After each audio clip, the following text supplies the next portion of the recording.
Hi everyone, welcome back. ನಾನು ನಿಮ್ಮ Shivraj Govind sir. ನಾವು ಈ ಹಿಂದಿನ ಸಾಕಷ್ಟು ವಿಡಿಯೋಗಳ ಮೂಲಕ ಇಂಗ್ಲೀಷ್ ಗ್ರಾಮರ್ನ ಅತ್ಯಂತ ವಿವರವಾಗಿ ಮತ್ತು ಸ್ಪಷ್ಟವಾಗಿ ನೋಡ್ತಾ ಬರ್ತಿದ್ದೇವೆ. ಸೊ ಅದರಲ್ಲಿಯೂ ಕೂಡ ನಮ್ಮ ಗ್ರಾಮೀಣ ಭಾಗದ ಕನ್ನಡ ಮಾಧ್ಯಮದಲ್ಲಿ ಓದ್ತಿರ್ತಕ್ಕಂತಹ ವಿದ್ಯಾರ್ಥಿ ಮಿತ್ರರಿಗೆ ಅನುಕೂಲ ಆಗಲಿ ಅಂತ ಹೇಳ್ಬಿಟ್ಟು ಇಂಗ್ಲೀಷ್ ಗ್ರಾಮರ್ನ ಕನ್ನಡದ ಮೂಲಕ ಹೇಳಿಕೊಡುವಂಥ ಪ್ರಯತ್ನವನ್ನು ಮಾಡ್ತಿರ್ತಕ್ಕಂಥದ್ದು. ಸೊ ಆ ಹಿನ್ನೆಲೆಯಲ್ಲಿ ಯಾರೆಲ್ಲ ನಮ್ಮ ಚಾನಲ್ನ ಸಬ್ಸ್ಕ್ರೈಬ್ ಮಾಡಲಿಲ್ಲ, ದಯವಿಟ್ಟು ಸಬ್ಸ್ಕ್ರೈಬ್ ಮಾಡ್ಕೊಳ್ಳಿ, ಸಾಧ್ಯವಾದರೆ ಬೆಲ್ಲೈಕನ್ನ ಪ್ರೆಸ್ ಮಾಡ್ಕೊಳ್ಳಿ ಅಂತ ಹೇಳ್ತಾ ಸೊ ಇವತ್ತಿನ ಟಾಪಿಕನ್ನು ಶುರು ಮಾಡೋಣ. ನಾವು ಈ ಹಿಂದಿನ ವಿಡಿಯೋನಲ್ಲಿ ಪಾಸ್ಟ್ ಟೆನ್ಸ್ಗೆ ಸಂಬಂಧಪಟ್ಟಂತೆ second type of the past tense ಆಗಿರ್ತಕ್ಕಂಥ ಪಾಸ್ಟ್ ಕಂಟಿನ್ಯೂವಸ್ ಟೆನ್ಸನ್ನು ನೋಡಿದ್ದೇವೆ. ಸೊ ಇವತ್ತು ಈ ವಿಡಿಯೋನಲ್ಲಿ ಬಂದುಬಿಟ್ಟು third type of the past tense ಆಗಿರ್ತಕ್ಕಂತಹ ಪಾಸ್ಟ್ ಪರ್ಫೆಕ್ಟ್ ಟೆನ್ಸನ್ನು ನೋಡೋಣ.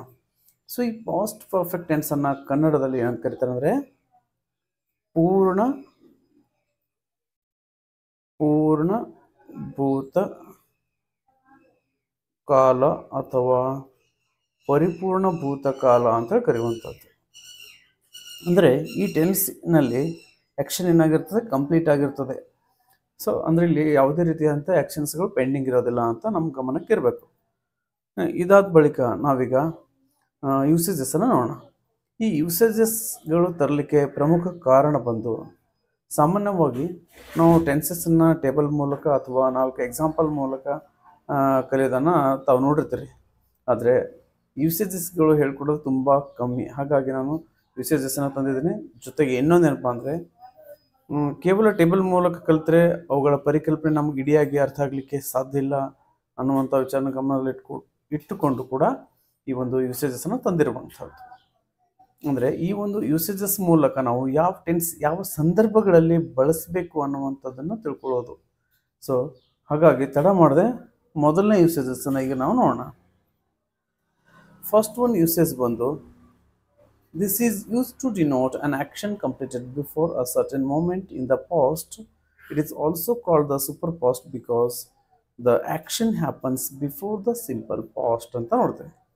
ಸೊ ಈ ಒಂದು ಟೆನ್ಸ್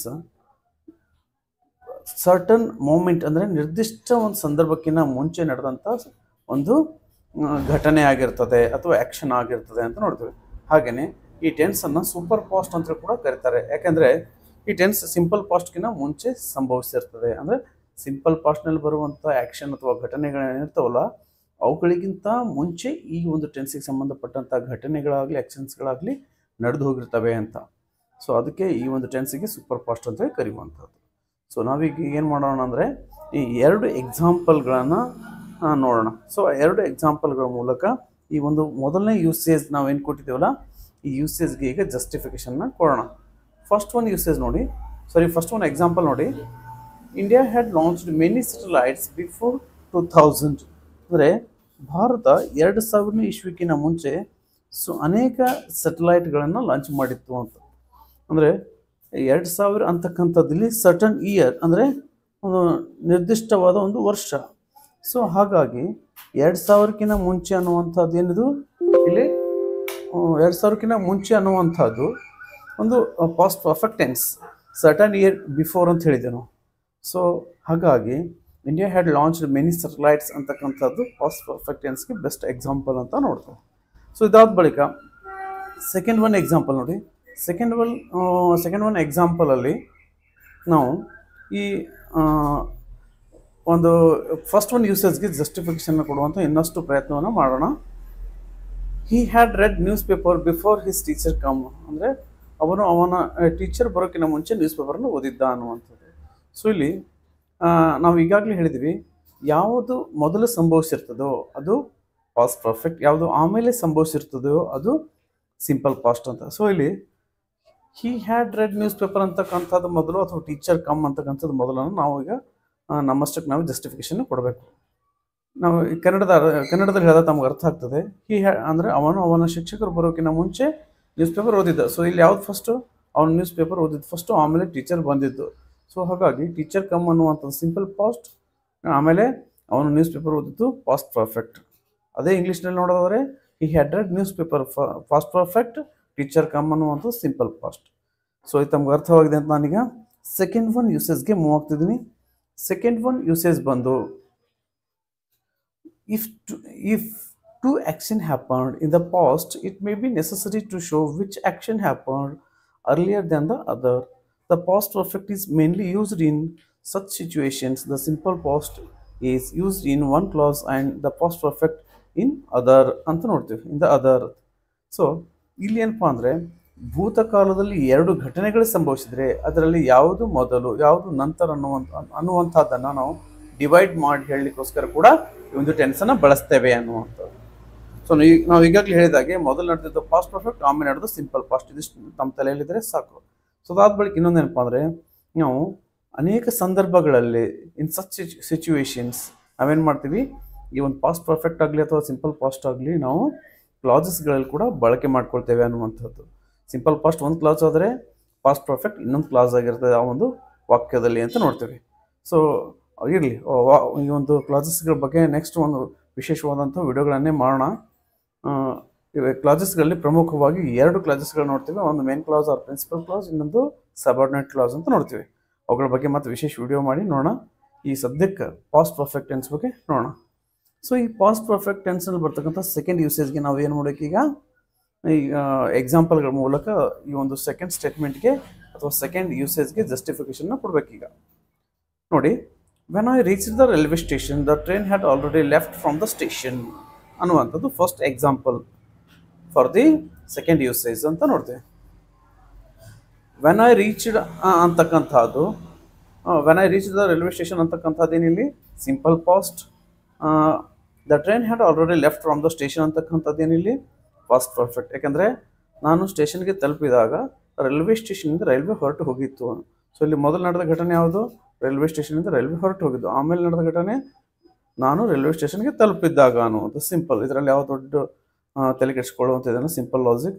ಸೊ ಹಾಗಾಗಿ this is also best example for the past perfect tense ಅಂತ ನೋಡ್ತೀವಿ. ಹಾಗೆಯೇ justification for the second usage ಅಂತ ಕೂಡ ನೋಡ್ಬೋದು. ಸೊ ಈಗ ಸೆಕೆಂಡ್ ಒನ್ ಎಕ್ಸಾಂಪಲನ್ನು ನೋಡೋಣ. ಸೆಕೆಂಡ್ ಒನ್ ಎಕ್ಸಾಂಪಲಲ್ಲಿ ನೋಡಿ, secretary had read the notice before the higher officer visited him. Secretary higher officer visit ಆಗೋಕ್ಕಿಂತ ಮುಂಚೆ ಏನು ಮಾಡಿದ್ರು, ನೋಟಿಸನ್ನು ಓದಿದ್ರು ಅಂತ ನೋಡ್ತೀವಿ. ಸೆಕ್ರೆಟರಿ ಹೈಯರ್ ಆಫೀಸರ್ಕಿನ್ನ ಭೇಟಿಯೋಕ್ಕಿಂತ ಮುಂಚೆ ಓದಿದ್ರು ನೋಟಿಸ್ ಅಂದರೆ ಇಲ್ಲಿ ಯಾವುದು ಮೊದಲು ಸೆಕ್ರೆಟರಿ ನೋಟಿಸ್ ಓದಿದ್ದು ಮೊದಲು, ಆಮೇಲೆ ಹೈಯರ್ ಆಫೀಸರ್ ವಿಸಿಟ್ ಆಗಿದ್ದು. ಸೊ ಇಲ್ಲಿ ಕೂಡ simple, higher officer visited him ಅಂತಕ್ಕಂಥದ್ದು ಸಿಂಪಲ್ ಪಾಸ್ಟ್.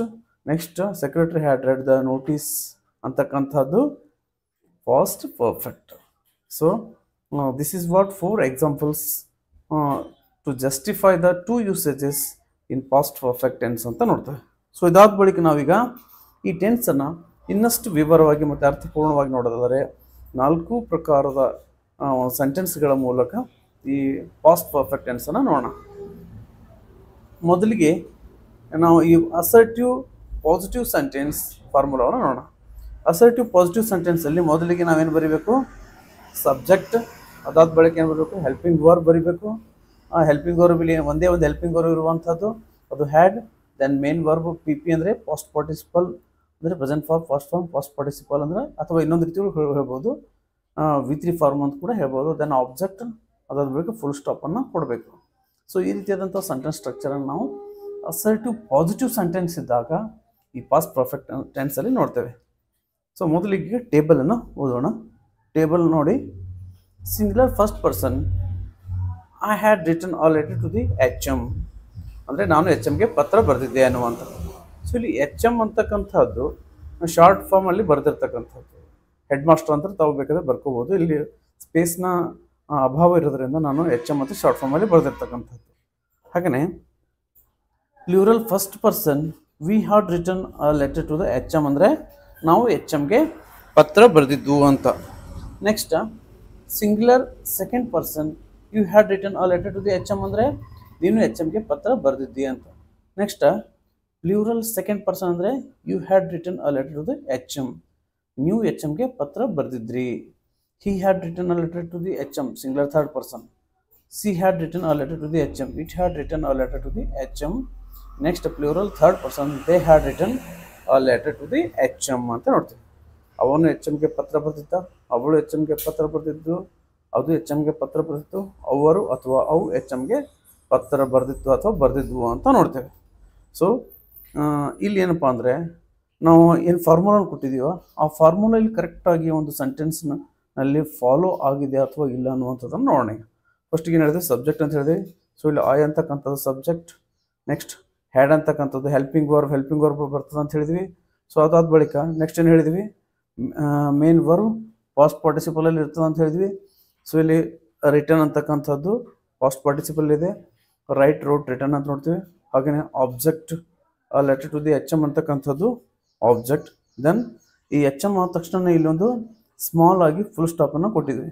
ಸೊ ಒಟ್ಟಾರೆಯಾಗಿ ನಾವು ಕೊಟ್ಟಂಥ ಫಾರ್ಮುಲಲ್ಲಿ ಕರೆಕ್ಟಾಗಿ ಫಾಲೋ ಆಗಿರುವಂಥದ್ದು. ಎಲ್ಲ ವಾಕ್ಯಗಳು ನೋಡೋದು ಬೇಡ ಅಂತ ನಾನು ಒಂದು ವಾಕ್ಯವನ್ನು ಜಸ್ಟ್ ತಾಳೆ ನೋಡಿರುವಂಥದ್ದು ಇಲ್ಲಿ. So this is what assertive positive sentence used in past perfect tense ಅಂತ ನೋಡಿದ್ದಾಯಿತು. ಸೊ ನಾವೀಗ ಅಸರ್ಟಿವ್ ನೆಗೆಟಿವ್ ಸೆಂಟೆನ್ಸ್ ಫಾರ್ಮುಲಾವನ್ನು ನೋಡೋಣ. ಅಸರ್ಟಿವ್ ನೆಗೆಟಿವ್ ಸೆಂಟೆನ್ಸ್ ಇದ್ದಾಗ ಈ ಪಾಸ್ಟ್ ಪರ್ಫೆಕ್ಟ್ ಟೆನ್ಸ್ ಯಾವ ರೀತಿ ಇರುತ್ತೆ ಅಂದರೆ, ಫಸ್ಟಿಗೆ ಸಬ್ಜೆಕ್ಟ್ ಬರೀಬೇಕು ಇಲ್ಲಿ ಕೂಡ, ಹಾಗೆಯೇ ಹೆಲ್ಪಿಂಗ್ ವರ್ಬ್ ಬರೀಬೇಕು. ನೆಕ್ಸ್ಟ್ ನಾಟ್ ಅನ್ನುವಂಥ negative word, then main verb past participle ಇರಬೇಕು, ದೆನ್ ಆಬ್ಜೆಕ್ಟ್ ಬರೆದು ಕೊನೆಗೆ ಫುಲ್ ಸ್ಟಾಪನ್ನು ಕೊಡಬೇಕು. ಸೊ ಈ ರೀತಿಯಾದಂಥ ಸೆಂಟೆನ್ಸ್ ಸ್ಟ್ರಕ್ಚರನ್ನು ನಾವು ನೋಡ್ತೀವಿ ಅಸರ್ಟಿವ್ ನೆಗೆಟಿವ್ ಇದ್ದಾಗ. ಈಗ ಮೊದಲಿಗೆ ಟೇಬಲನ್ನು ಓದೋಣ. ಟೇಬಲಲ್ಲಿ ನೋಡಿ, singular first person I had not written a letter to the H M ಅಂದರೆ ನಾನು ಎಚ್ ಎಮ್ಗೆ ಪತ್ರ ಬರೆದಿಲ್ಲ ಅನ್ನುವಂಥದ್ದು. Plural first person we had not written a letter to the H M ಅಂದರೆ ಎಚ್ ಎಮ್ಗೆ ನಾವು ಪತ್ರ ಬರೆದಿಲ್ಲ ಅನ್ನುವಂಥದ್ದು. Next singular second person you had not written a letter to the H M ಅಂದರೆ ನೀನು ಎಚ್ ಎಮ್ಗೆ ಪತ್ರ ಬರೆದಿಲ್ಲ ಅನ್ನುವಂಥದ್ದು. Plural second person you had not written a letter to the H M ಅಂದರೆ ನೀವು ಎಚ್ ಎಮ್ಗೆ ಪತ್ರ ಬರೆದಿಲ್ಲ ಅನ್ನುವಂಥದ್ದು. Singular third person he had not written a letter to the H M ಅಂದರೆ ಅವನು ಎಚ್ ಎಮ್ಗೆ ಪತ್ರ ಬರೆದಿಲ್ಲ. She had not written a letter to the H M ಅಂದರೆ ಅವಳು ಎಚ್ ಎಮ್ಗೆ ಪತ್ರ ಬರೆದಿಲ್ಲ. It had not written a letter to the H M ಅಂದರೆ ಅದು ಎಚ್ ಎಮ್ಗೆ ಪತ್ರ ಬರೆದಿಲ್ಲ ಅನ್ನುವಂಥದ್ದು. So plural third person they had not written a letter to the H M ಅಂದರೆ ಅವರು ಎಚ್ ಎಮ್ಗೆ ಪತ್ರ ಬರೆದಿಲ್ಲ ಅಥವಾ ಅವು ಎಚ್ ಎಮ್ಗೆ ಪತ್ರ ಬರೆದಿಲ್ಲ ಅನ್ನುವಂಥದ್ದು. ಸೊ ಇಲ್ಲಿ ಕೂಡ ನಾವು ಕೊಟ್ಟಂಥ ಫಾರ್ಮುಲಾ ಕರೆಕ್ಟಾಗಿ ಪ್ರಾಪರಾಗಿ ಯೂಸ್ ಆಗಿದೆ ಅಂತ ನೋಡೋಣ. ನೋಡಿ, ಫಸ್ಟಿಗೆ ಸಬ್ಜೆಕ್ಟ್ ಅಂತ ಹೇಳಿದ್ವಿ, ಐ ಅಂತಕ್ಕಂಥ ಇಲ್ಲೂ ಕೂಡ ಸಬ್ಜೆಕ್ಟ್. ನೆಕ್ಸ್ಟ್ ಹ್ಯಾಡ್ ಅನ್ನುವಂಥದ್ದು ಮೇನ್ ಹೆಲ್ಪಿಂಗ್ ವರ್ಬ್, ನಾಟ್ ಅನ್ನುವಂಥ negative word. Next return past participle ಇರುವಂಥದ್ದು. Next letter to the H M ಅಂತಕ್ಕಂಥದ್ದು object. So this is what we learned assertive negative sentence used in past perfect tense ಅಂತ ನೋಡಿದ್ದಾಯಿತು. So ಈಗ ನಾವೀಗ ಈ past perfect ಟೆನ್ಸನ್ನು interrogative ಪಾಸಿಟಿವ್ನಲ್ಲಿ use ಮಾಡಿದಾಗ ಯಾವ ರೀತಿ ಅಂತ ಒಂದು ಸೆಂಟೆನ್ಸ್ ಸ್ಟ್ರಕ್ಚರ್ ಇರ್ತದೆ ಅಂತ ಅನ್ನುವಂಥದ್ದನ್ನು ಮೊದಲು ಫಾರ್ಮುಲಾ ಮೂಲಕ ನೋಡಿ, ಆಮೇಲೆ ಟೇಬಲ್ ಮೂಲಕ ನೋಡ್ತಾ ಹೋಗೋಣ. ನೋಡಿ, ಮೊದಲು ಫಾರ್ಮುಲಾ ನೋಡಿ, ಹೆಲ್ಪಿಂಗ್ ವರ್ಬ್ ಬರೀಬೇಕು, ಅದು ಆ್ಯಡ್ ಆಗಿರ್ತದೆ. ನೆಕ್ಸ್ಟ್ ಸಬ್ಜೆಕ್ಟ್ ಬರೀಬೇಕು. Next main verb P P L ಇರಬೇಕು. ಪಿ ಪಿ ಅಂದರೆ ಪಾಸ್ಟ್ ಪಾರ್ಟಿಸಿಪಲ್. ದೆನ್ ಆಬ್ಜೆಕ್ಟ್ ಬರೀಬೇಕು. ದೆನ್ ಕ್ವಶನ್ ಮಾರ್ಕನ್ನು ಇಡಬೇಕು ಅನ್ನುವಂಥ. ಸೊ ಈ ರೀತಿಯಾದಂಥ ಸೆಂಟೆನ್ಸ್ ಸ್ಟ್ರಕ್ಚರ್ ಇಂಟ್ರಾಗೇಟಿವ್ ಪಾಸಿಟಿವ್ ಸೆಂಟೆನ್ಸ್ನಲ್ಲಿ ನೋಡ್ತೀವಿ. ಸೊ ಮೊದಲಿಗೆ ಟೇಬಲ್ ನೋಡಿ, singular first person had I written a letter to the H M ನಾನು ಎಚ್ ಎಮ್ಗೆ ಪತ್ರ ಬರೆದಿದ್ನ ಅನ್ನುವಂಥದ್ದು. Next had we written a letter to the H M ಅಂದರೆ ನಾವು ಎಚ್ ಎಮ್ಗೆ ಪತ್ರ ಬರೆದಿದ್ವಾ. Next singular second person had you written a letter to the H M ನೀನು ಎಚ್ ಎಮ್ಗೆ ಪತ್ರ ಬರೆದಿದ್ದ. Next plural second person had you written a letter to the H M ಅಂದರೆ ನೀವು ಎಚ್ ಎಮ್ಗೆ ಪತ್ರ ಬರೆದಿದ್ರಾ. Next had he singular third person had he written a letter to the H M ಅವನು ಎಚ್ ಎಮ್ಗೆ ಪತ್ರ ಬರೆದಿದ್ನಾ ಅನ್ನುವಂಥದ್ದು. So next had she written a letter to the H M ಅಂದರೆ ಅವಳು ಎಚ್ ಎಮ್ಗೆ ಪತ್ರ ಬರೆದಿದ್ರಾ. Next had it written a letter to the H M ಅಂದರೆ ಅದು ಎಚ್ ಎಮ್ಗೆ ಪತ್ರ ಬರೆದಿತ್ತಾ ಅನ್ನುವಂಥದ್ದು. So next plural third person had they written a letter to the H M ಅಂದರೆ ಅವರು ಎಚ್ ಎಮ್ಗೆ ಪತ್ರ ಬರೆದಿದ್ರಾ ಅಥವಾ ಅವು ಎಚ್ ಎಮ್ಗೆ ಪತ್ರ ಬರೆದಿದ್ವಾ ಅನ್ನುವಂಥದ್ದು. ಸೊ ಇಲ್ಲಿ ಕೂಡ ರೂಲ್ ಫಾಲೋ ಆಗಿದೆಯಿಲ್ಲ ಅಂತ ನೋಡೋಣ. ನಾವು ಪ್ರತಿ ಸಲ ಸಿಂಗ್ಯುಲರ್ ಫಸ್ಟ್ ಪರ್ಸನನ್ನೇ ಎಕ್ಸಾಂಪಲ್ ಆಗಿ ತಗೋತಿದ್ವಿ.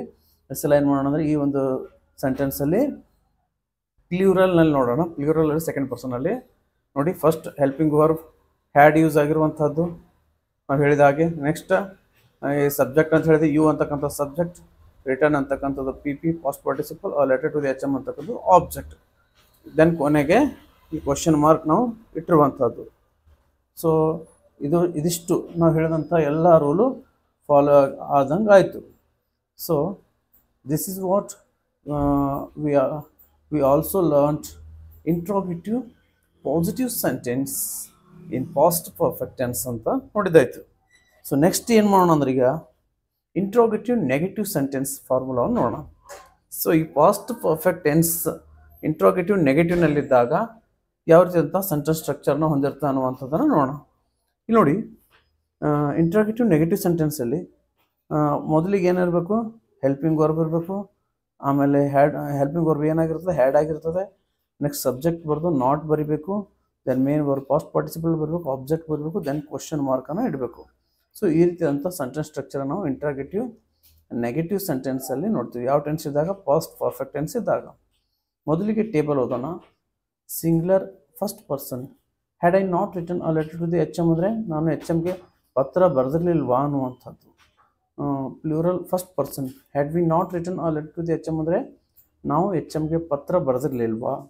Singular second person, had you not return a letter to the H M ಅಂದರೆ ನೀನು ಎಚ್ ಎಮ್ಗೆ ಪತ್ರ ಬರೆದಿರಲಿಲ್ವಾ ಅನ್ನುವಂಥದ್ದು. Plural second person, had you not return a letter to the H M ಅಂದರೆ ನೀವು ಎಚ್ ಎಮ್ಗೆ ಪತ್ರ ಬರೆದಿರಲಿಲ್ವಾ. Singular third person, had he not return a letter to the H M ಅಂದರೆ ಅವನು ಎಚ್ ಎಮ್ಗೆ ಪತ್ರ ಬರೆದಿರಲಿಲ್ವಾ. Had she not return a letter to the H M ಅಂದರೆ ಅವಳು ಎಚ್ ಎಮ್ಗೆ ಪತ್ರ ಬರೆದಿರಲಿಲ್ವಾ. Had it not return a letter to the H M ಅಂದರೆ ಅದು ಎಚ್ ಎಮ್ಗೆ ಪತ್ರ ಬರೆದಿರಲಿಲ್ವಾ ಅನ್ನುವಂಥದ್ದು. ಹಾಗೆಯೇ ಕೊನೆಗೆ ಪ್ಲೂರಲ್ ಥರ್ಡ್ ಪರ್ಸನಲ್ಲಿ had they not return a letter to the H M ಅಂದರೆ ಅವರು ಎಚ್ ಎಮ್ಗೆ ಪತ್ರ ಬರೆದಿರಲಿಲ್ವಾ ಅಥವಾ ಅವು ಎಚ್ ಎಮ್ಗೆ ಪತ್ರ ಬರೆದಿರಲಿಲ್ವಾ ಅನ್ನುವಂಥದ್ದು. ಸೊ ಇಲ್ಲಿ ಕೂಡ ನಾವು ಹೇಳಿದ ಹಾಗೆ ಇಲ್ಲಿ ಏನು ಮಾಡೋಣ ಅಂದರೆ ಪ್ಲೂರಲ್ ಥರ್ಡ್ ಪರ್ಸನಲ್ಲಿ ನಾವೇನು ಮಾಡೋಣ ಅಂದ್ರೆ ಈಗ ಈ ಒಂದು ಫಾರ್ಮುಲಾವನ್ನು ಚೆಕ್ ಮಾಡೋಣ, ಯಾವ್ದು ಹೇಳೋ ಹಾಗೆ ಕರೆಕ್ಟಾಗಿ ಯೂಸ್ ಆಗಿದಿಲ್ಲ ಅಂತ ನೋಡಿ. ಹೆಲ್ಪಿಂಗ್ ವರ್ಬ್ ಹ್ಯಾಡ್ ಬರೀಬೇಕು, ದೆನ್ ದೇ ಅನ್ನುವಂಥ ಸಬ್ಜೆಕ್ಟ್, ದೇ ಅಂತಕ್ಕಂಥದ್ದು ಸಬ್ಜೆಕ್ಟ್, ನಾಟ್ ಅನ್ನುವಂಥ ನೆಗೆಟಿವ್ ವರ್ಡ್, ರಿಟರ್ನ್ ಅಂತಕ್ಕಂಥದ್ದು past participle, letter to the H M ಅಂತಕ್ಕಂಥದ್ದು ಆಬ್ಜೆಕ್ಟ್. ಕೊನೆಗೆ ಈ ಸೆಂಟೆನ್ಸ್ನ ಕೊನೆಯಲ್ಲಿ ಏನಿದೆ, ಕ್ವಶನ್ ಮಾರ್ಕ್ ಇರುವಂಥದ್ದು. ಸೊ ನಾವು ಹೇಳಿದಾಗೆ ರೂಲ್ ಇಲ್ಲೆಲ್ಲ ಫಾಲೋ ಆಗಿರುವಂಥದ್ದು.